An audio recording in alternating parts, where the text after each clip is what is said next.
So we all know that change is a necessary part of life. In fact, one of my favorite sayings and understandings in life is that the only constant in life is change. But we also know that people don't like change at all.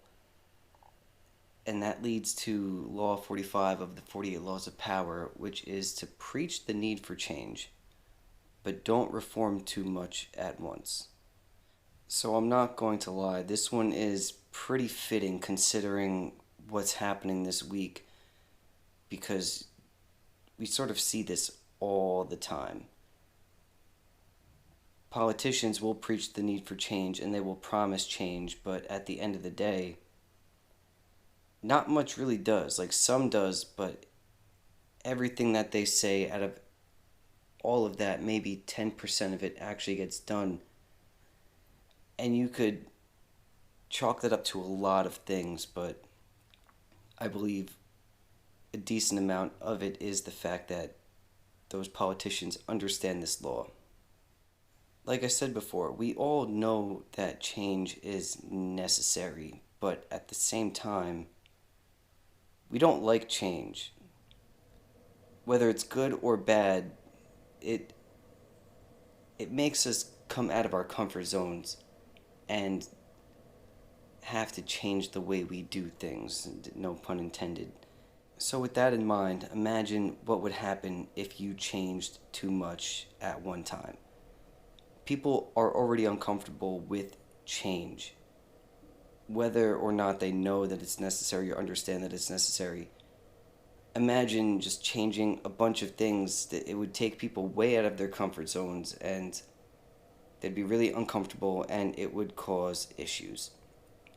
And on top of that, just in a normal system, if you change too many variables, that change becomes almost uncontrollable in the sense that you don't know what's going to happen.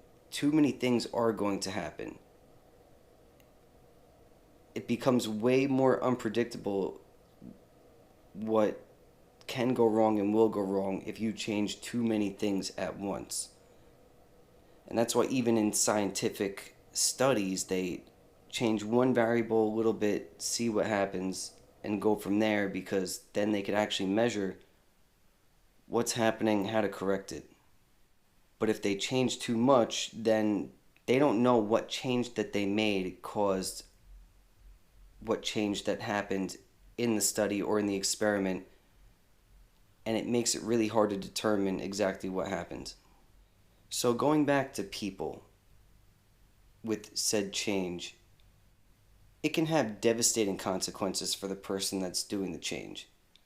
You change too much and stuff goes really wrong and you're the person that wanted that change done, forget about it.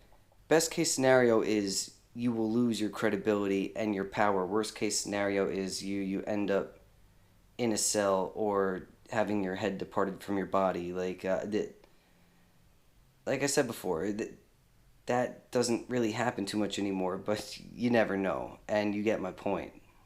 Just as an example of what could happen with too much change, you could just look simply at the French Revolution, for example. They ended up taking out the monarchy and changing a bunch of things at one point, and unfortunately, sometimes that style of change is sort of necessary. However, it led to a period of time where there was just complete chaos before things balanced out. The Robespierre, I forget his name. Well, I forget the name of what it was called, but Robespierre, when they were lopping off people's heads. Not a good time, pretty much, is what I'm trying to say. So that's the thing that can happen if you change too many things at once. Even in your own life, if you do it for yourself, things will start to get a little chaotic and it could be hard to balance. But I mean, we did in the United States, we did the same thing that they did in the French Revolution, and it turned out okay for us. We sort of balanced ourselves out. There was a little bit of turbulence, but not too much.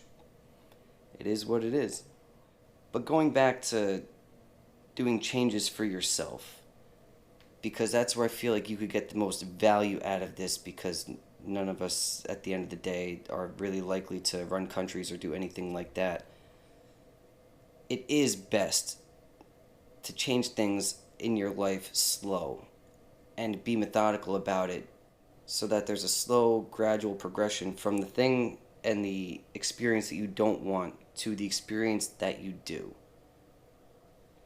It even goes to how, yes, in studies, people that quit cold turkey, if they're successful, they are more likely to stay quit smoking, I should say, for way longer or for life. But on the same token, it's way harder and there's way more stuff that could go wrong. Most people aren't successful in actually achieving the cold turkey quit. Instead, most people have better luck weaning off or using medication, whatever the case may be. But you get my point that having a slow progression out of one stage to another is the best. Now, unfortunately, sometimes, and I have done this a lot in my life, so I do have actual experience with it. Sometimes you just have to scorch earth something.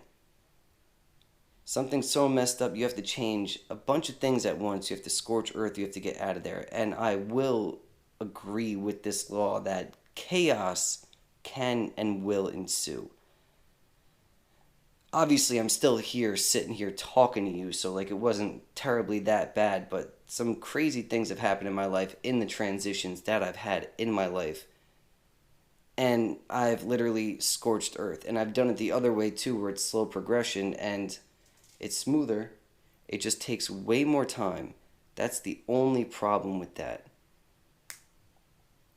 But that amount of time that it takes is worth it to not have the chaos that could potentially arise from you completely scorching earth in your life. But it is necessary sometimes.